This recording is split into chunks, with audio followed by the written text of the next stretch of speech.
I thought I'd just take the time to make a video about inline Autolite carburetors and tuning them, and maybe some of what I call the internet myths that are out there about them. So I make these long posts on web forums to try to set the record straight, and I've done it so many times, I figured it was just probably better to put a video out there on some of the subjects, and moreover, on how you tune them, because so many people, they badmouth the carburetor and say, it's junk, they don't work right, they were never fully developed, blah, blah, blah, blah, blah. But I don't think that any of that is true. They didn't get the development effort, obviously, that a Holley carburetor did over the course of, 6 or 7 decades on that. But there's nothing fundamentally flawed about the carburetor. And we'll talk about that here in just a moment and what some of the myths are. But, fundamentally, the thing that is different than most production carburetors is there's only 2 versions of inline Autolite carb, at least 2 production versions, and really 2 versions, period. And that's the DOZX 9510B, which is the larger 1425 CFM carb, and the DOZX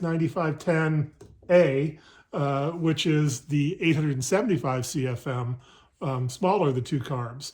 So other than that, those are the only 2 inline Autolite carbs that were ever made, compared to, say, like all the different types of Holleys and all the different list numbers. And there's no way that you're going to get 2 carburetors to cover every combination of engine out there in the world as is. So yeah, they require some modification for that reason, because there aren't 400 list numbers of how they were jetted and tuned as they came from the factory. There's only 2 on that. So we're going to talk a little bit about those differences and what you typically need to do on that. I've got 4 unrestored carburetors here. These are all production carburetors. The first 2 are B carbs, and the rear 2 are A carbs on that.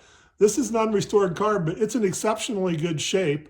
It's not what I would call new in the box. I actually have some of those. They're even maybe just a tad shinier than this.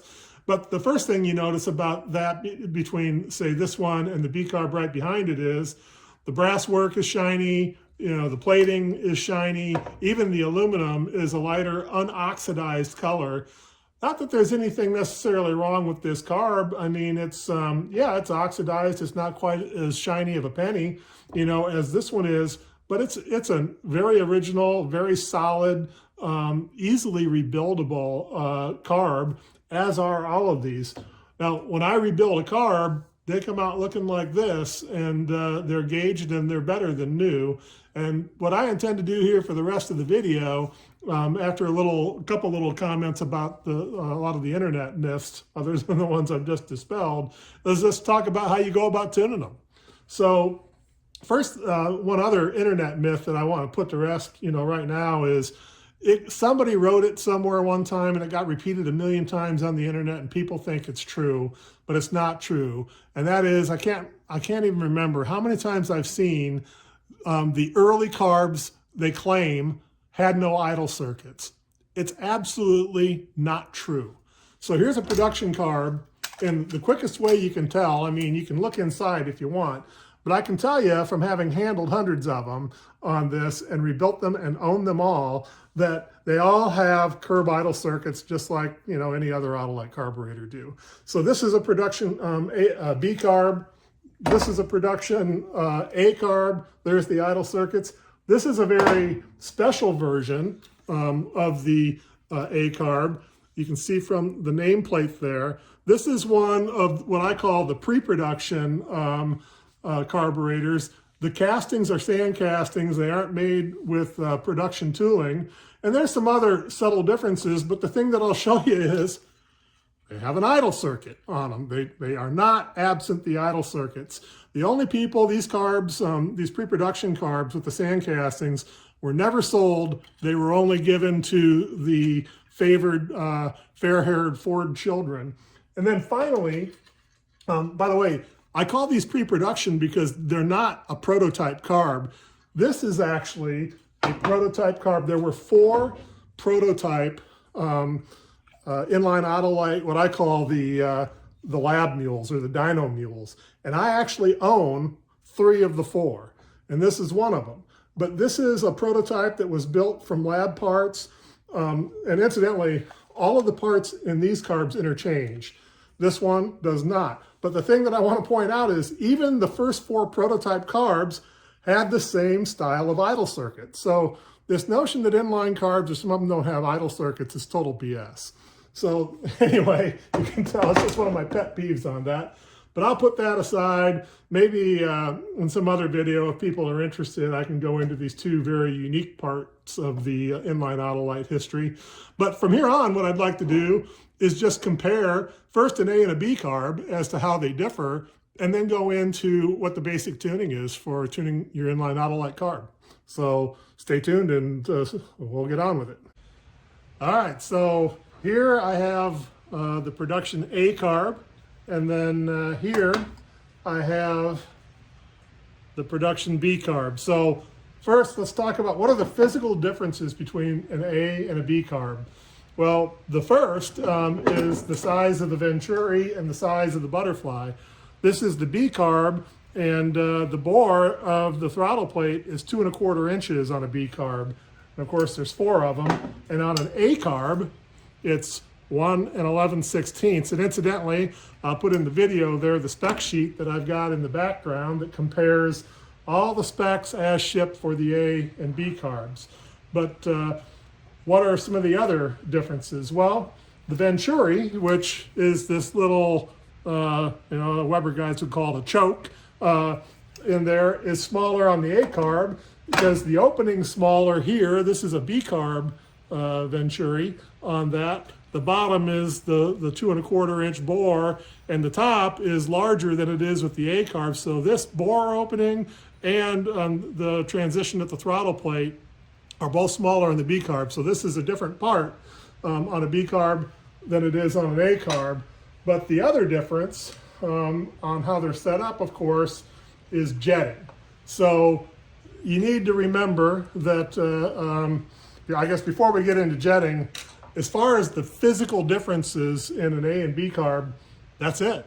They're the identical carb, except the jets and bleeds are completely different on an A and B carb. And that's because an A carb was jetted as sold to be used on a common plenum intake like a crossboss, and a B carb was jetted to be used as an individual runner intake, or an isolated runner intake, some say, with an isolated runner for each bore of the carb, like Weber IDAs.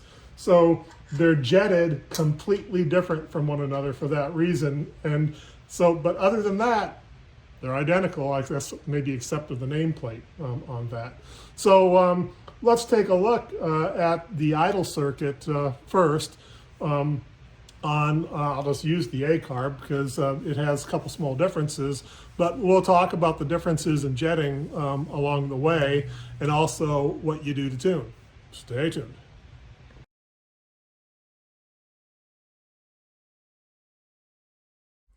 All right, so let's just take them as they come on the spec sheet. The first thing the spec sheet talks about is the fuel inlet system. So I've taken the screws out of the top of the carb here, and you don't have to remove anything. You can take it all off as an assembly on that.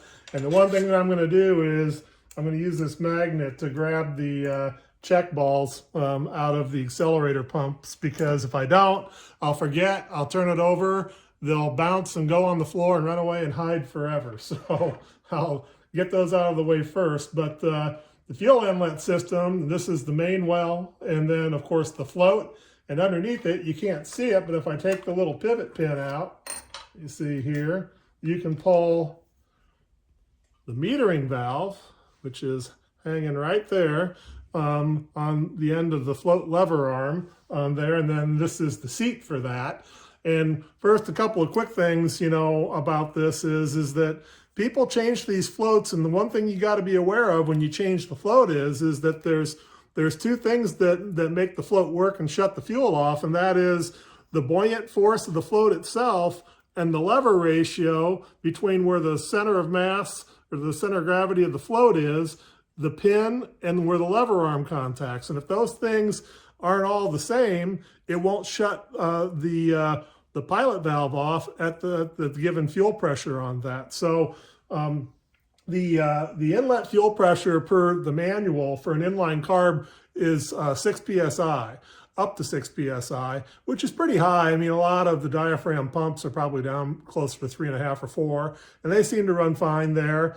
I can tell you this though, if you get much above 8 or 9 psi, the metering system will have a hard time shutting off because the area of the seat and the force on this needle valve gets to be too much for the float buoyant force to overcome. So you can't just keep cranking up the fuel pressure on an inline and expect the metering system to shut off. But it's pretty simple. And the only other thing is float height. And if you look at the manual, what the manual will tell you as far as the float height, here, if I put this back in, is the dry setting should be right here even with the top of the casting. So that's the recommended float height level from the manual itself. And I don't have the pin in there in the right position. Let's get it in the right position. Here we go.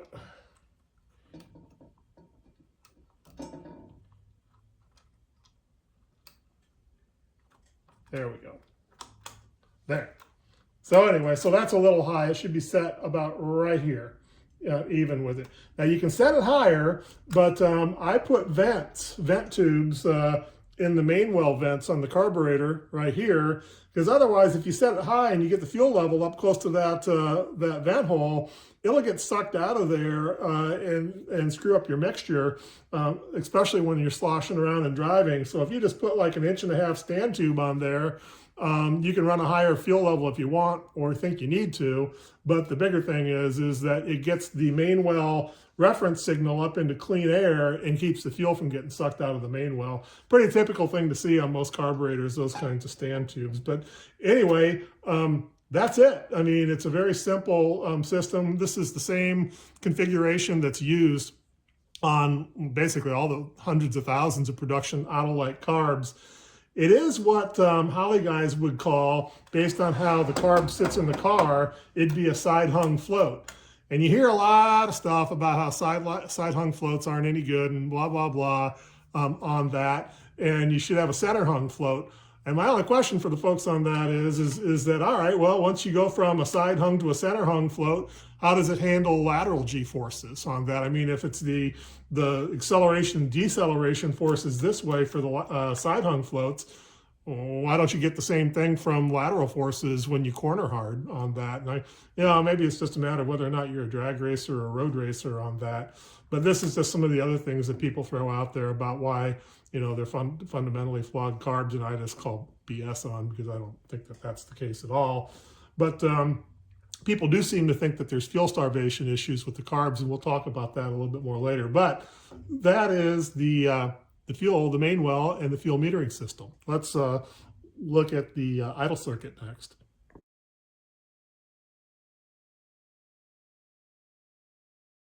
All right, well, let's take a look at the idle circuit. So while I've got the top off the carb here, these are the idle air bleeds, and you can see from the schematic diagram that I started off this part of the discussion with. And they sit on top of the idle tubes here, and there's a jet. I'm sorry, this idle tube right here, this little skinny jet, and there's it's a formed jet in the end of that tube, and that jet on top, the idle air restriction, when you go smaller on that jet, it actually richens the idle fuel mixture, because it making the restriction higher allows the vacuum to draw more fuel through that tube. And then one thing that an A carb has, I don't know if you can see them or not, but down here in these holes, they have what they call idle channel restriction jet. These are not present in a B carb, but if you look at the jets on an A carb, they're a 40 thousandths diameter idle air jet, but on a B carb, they're 63 thousandths. So most people go, oh, well, the B carb's quite a bit bigger, so it needs a bigger jet. Well, it's true, but the reason for the jet size differences isn't just that. It's because, one, there's this restriction in here, because the 875 carb actually expects to see a bit of vacuum in the common plenum at all the time. And the idle circuit from 4 barrels has to feed all 8 cylinders in that common plenum arrangement, but it sees a vacuum signal continuously. So you actually have to restrict the idle circuit even more on a common plenum carb versus on a B carb, which were jetted to be run in individual runner systems. Well, the first thing right off the bat there is that the bores aren't even active half the time because it's a 4-stroke and it's on the exhaust stroke. And then you only have a portion of the intake stroke that it's active on. So it has a fraction of the time to see the vacuum signal in order to draw the air-fuel mixture for idle. So anyway, a couple other things while I got this here, I'll show you. In the bare castings, there's a little ridge right here that's cast into the casting. That helps seal the gasket, and the same thing is true on the accelerator circuit. So people say, well, these castings are as cast, I'm going to lap them on a plate. Don't do that because that's there for a reason. And if you take away that little ridge, you take away basically the reliability of the signal in the idle circuit on that. So anyway, when you install this on the carburetor, it completes the circuit down here to the idle screw. And the only other thing that's going on with that is, I'll try to show you, is what they call the transfer slot, which if you can see right there is where the throttle plate rests. So you get a little bit of that transfer slot above and a little bit below the throttle plate. And then that little hole down in there, if you can see it right there, is where the idle screw and the idle mixture gets introduced underneath the throttle plate on that. And that whole circuit that we just talked about, other than that one idle channel restriction jet, is identical on A and B carbs. They are not different. The only thing that's different is that idle channel restriction and the idle air bleed jet. Everything else is the same. So let's move on and talk about the main metering system.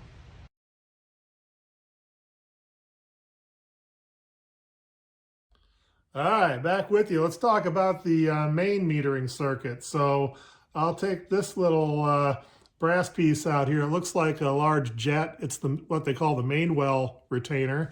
And it's got a little bleed orifice pressed into it that they call the high-speed restriction. I'll get back to that in a minute. Let's see if I can find get the main well insert and emulsion tube out of there.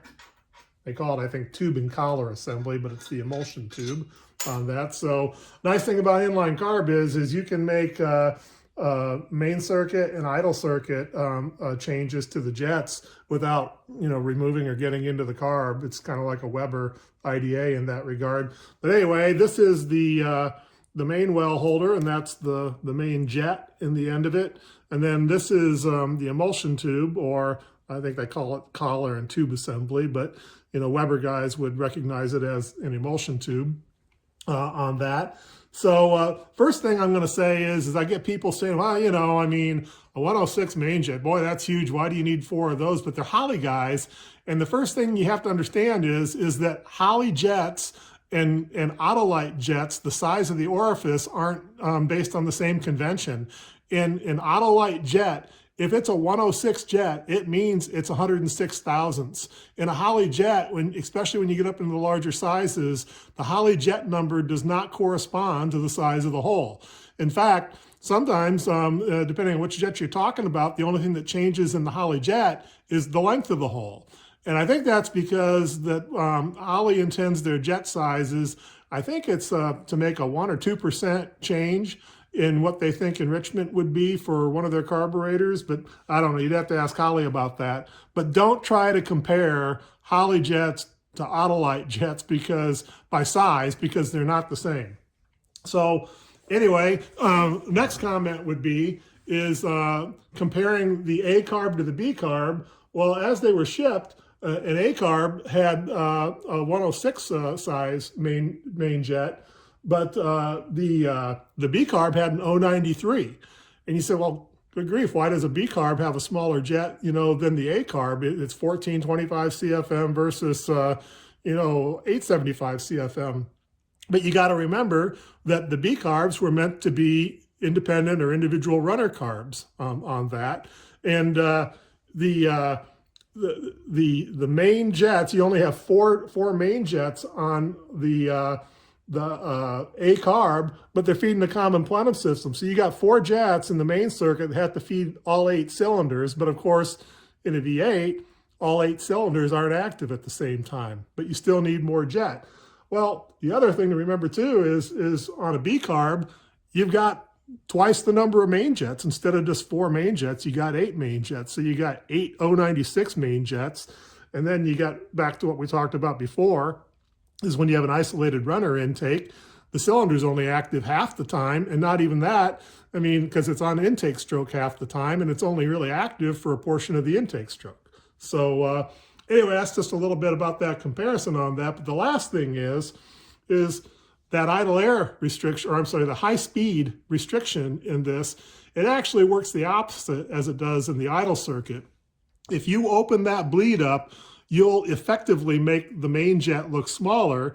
And conversely, if you press a smaller high-speed bleed in there, it'll make that jet look bigger.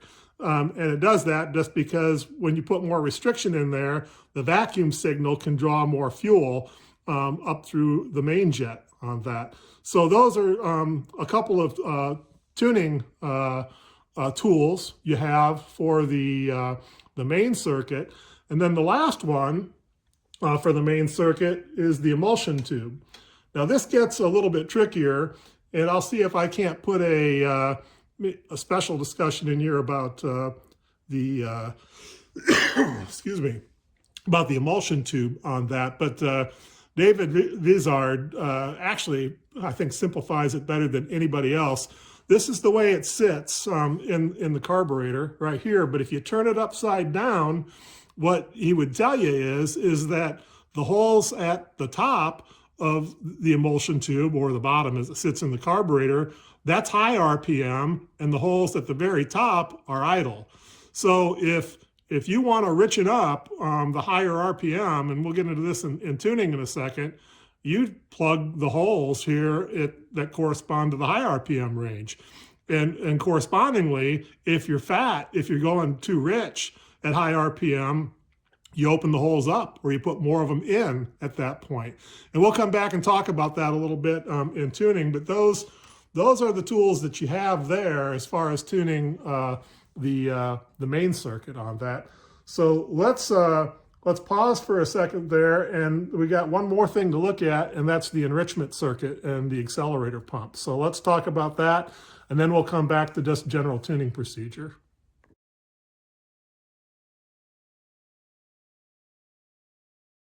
All right, back with you. So let's talk about the enrichment circuit, so the accelerator pump circuit. So I brought in some other parts here just to help with the discussion on that, but there's a couple main parts to the enrichment circuit, and that's the accelerator pumps themselves. There's a check valve that we'll talk about that's embedded in the casting there, and then of course right here, you can't see them, but right here is where the shooters are for delivering the shot from the accelerator pump. So if I were to take one of these accelerator pump diaphragm caps off and strip everything out of there, you'd be looking at the accelerator pump wells like you're seeing here. And first off, an inline carb has 4 accelerator pumps, which is, it's got pump capacity. The spec says it's 70 to 90 cc's per 10 strokes, and that's on the mid setting, not even on the max setting on that. But if you look in there, you see a couple of holes, and one hole is for the umbrella check valve. So you stick that umbrella check valve in there in the center hole. It's got that little tang on it, that retains it, and it covers that bottom hole, and it acts as a check valve from the main well. And when you stick it in there like that, on the backstroke, it sucks fuel in past that check valve, and then when the pump goes to pump, of course, the check valve checks the other direction, and it delivers the fuel shot to the enrichment circuit on that. A couple other things that are going on, though, and this is lesser known. If you look in the very top right here, of the pump well, you'll see another hole. And in that hole is a really small diameter orifice. It's only 13 thousandths. And if anybody puts a carburetor away wet, I'll guarantee you that it'll plug that orifice, and it can have an effect on whether or not, when you go to use the carburetor again, whether or not the accelerator pump well will fill properly on each stroke. So, checking those and clearing those with I use a wire off a wire brush. It happens to be about 10, 11 thousandths on that. But that's something that people really, it's not very well known about the carb. But other than that, if you put the accelerator or the umbrella check valve in there and you pull it in, there's a return spring for the diaphragm, and then the accelerator pump diaphragm. Now, there's a lot of different Autolite accelerator pump diaphragms, and if that little button there isn't the right height, it can affect the stroke and the shot size that other than what was intended for the carb. But it goes on like so, and then the accelerator pump cap over on top of that, like this, like you see here. Now, that's how the pump itself works. The other thing that it needs is how it's actuated. And what you can see here is, here's the pump arm, here's the drive arm, and here's this spring. And amazingly, you can see those three holes there. The position you put that cotter key dictates what the initial position of the arm is, and that determines what the overall stroke and shot size will be. So on production carbs, you've got 3 shot sizes to choose from. And the reason you got this spring here is that when you mash the pedal, it pulls that drive arm immediately to the wide open throttle position, and you have to have something because it can't deliver that shot of fuel through the orifice. If you had rigid linkage in there, it'd just be huge resistance against your pedal. But here, the spring loads up the arm, and that basically puts pressure on the diaphragm, and that creates fuel pressure that delivers the shot to the enrichment circuit on that. Now, one comment about that is that in order for that to work, I want you to think about it, the distance between the eyelets on the springs have to be controlled pretty closely. Now, on a carb that's running a common plenum system, I say it's not as big a deal. But when we get into B carbs that are independent runner systems, everything matters. So I match the springs on IR carbs for folks, and I can guarantee you that they appreciate it. So the only thing here left to look at on this carb then is the check valves. So let's do that real quick, because if your accelerator pump check valves don't work, your accelerator pumps won't work. Excuse me. So I take that off of there, and let's have a quick look. The standard check valve is a ball that you can see on the end of that magnet right there. And you can't tell, but it's about as simple of a check valve as you can possibly imagine. All there is a square counterbore hole down in there with a smaller diameter hole completing the circuit, and that ball seats on that hole, and that's what is all there is in order to ensure that you can deliver the shot through the shooter. If it leaks past that ball check, you won't have reliable shot delivery on that. So one thing that I do is I just very lightly, with a punch on top of it, very lightly tap them, and what that does is it coins that edge under the ball and makes it conform to the ball a lot better, and you usually get a lot better seal. But for like I said, for a common plenum system, an 875 carb, the balls usually do just fine. But on the B carbs, they sold a conical check valve that looks like this, that I have in stock on that, and instead of being the ball, you get that little conical point, and they're quite a bit heavier on that. So there's a modification that you have to do to the main well in order to receive these. And I actually have another, what I think is a lot better mod for that check valve, that I'm not going to tell you all my secrets, but I do, and I recommend for people on IR carbs, and it makes the accelerator pumps work really well and really repeatable on that.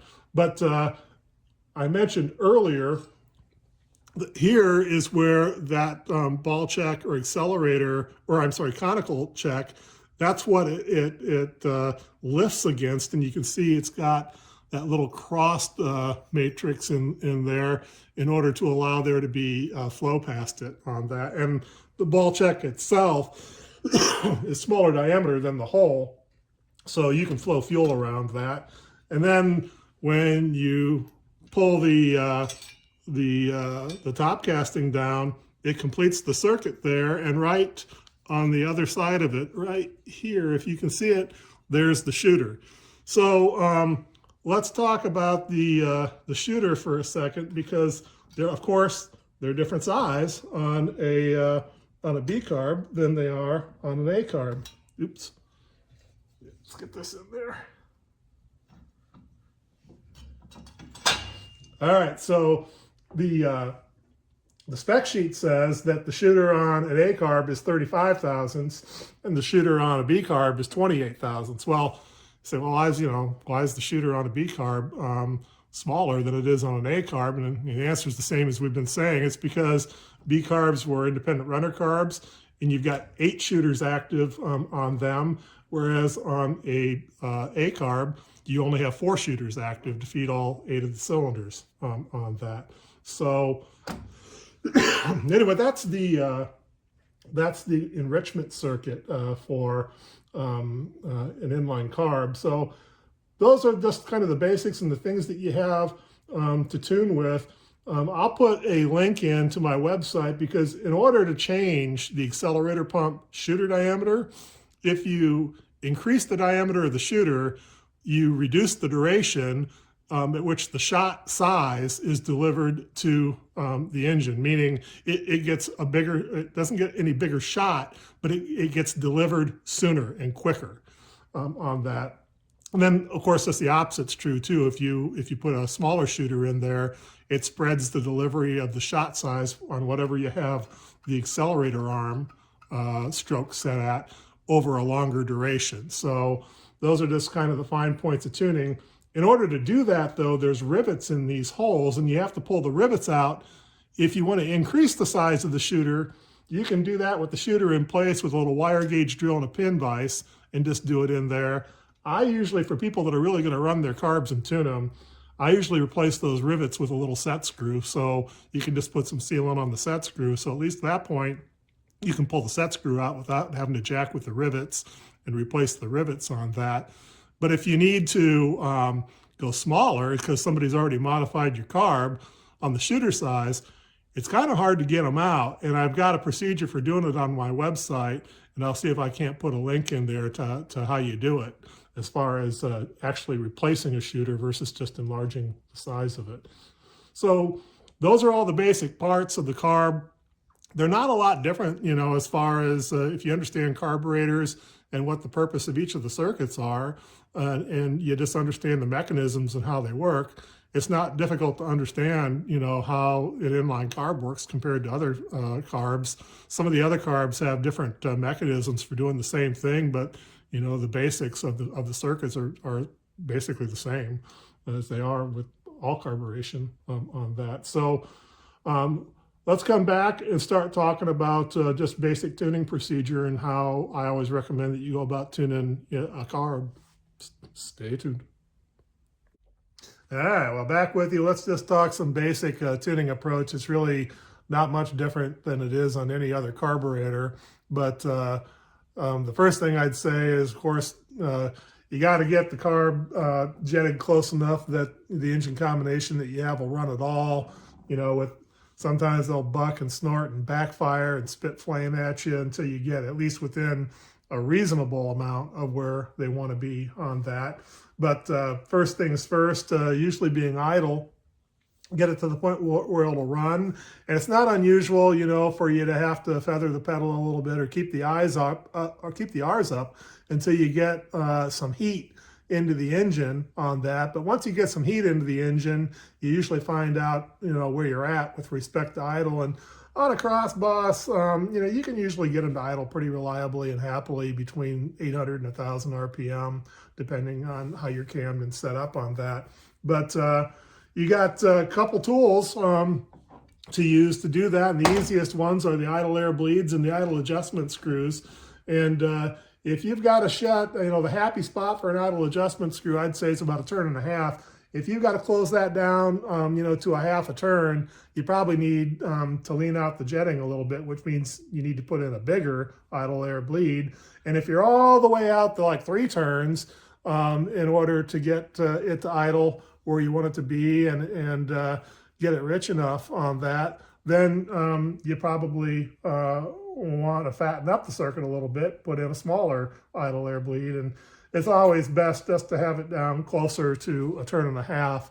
If you're at 2 turns, 2.5 turns, and it's, you like the fuel mixture and it runs really well, then of course there's nothing wrong with that.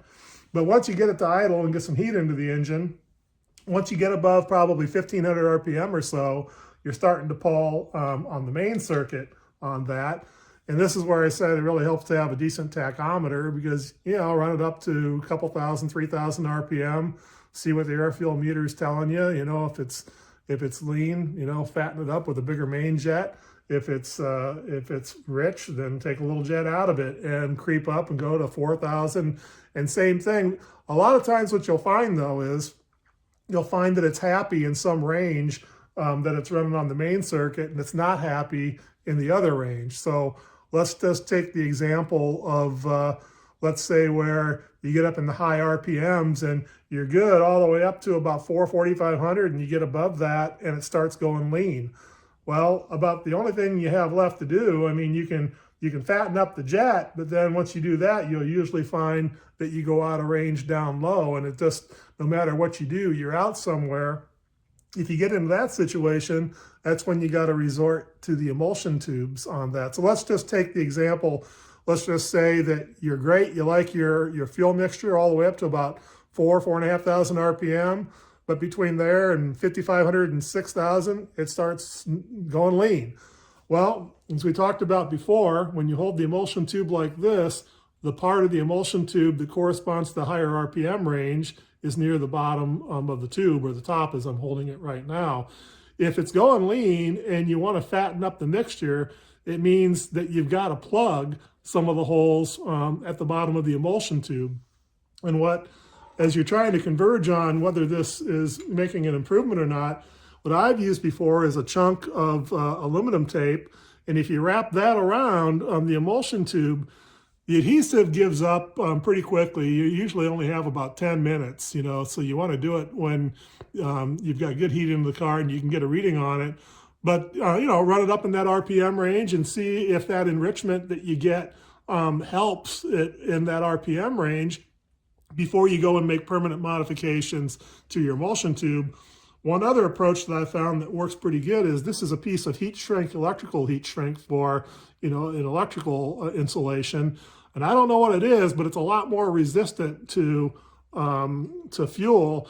And you can cut a thin band of it and use a heat gun and melt or shrink it over those holes. And you can use a pick or a little drill and poke open any one of the number of the holes that you want, depending on how small of a move that you're making.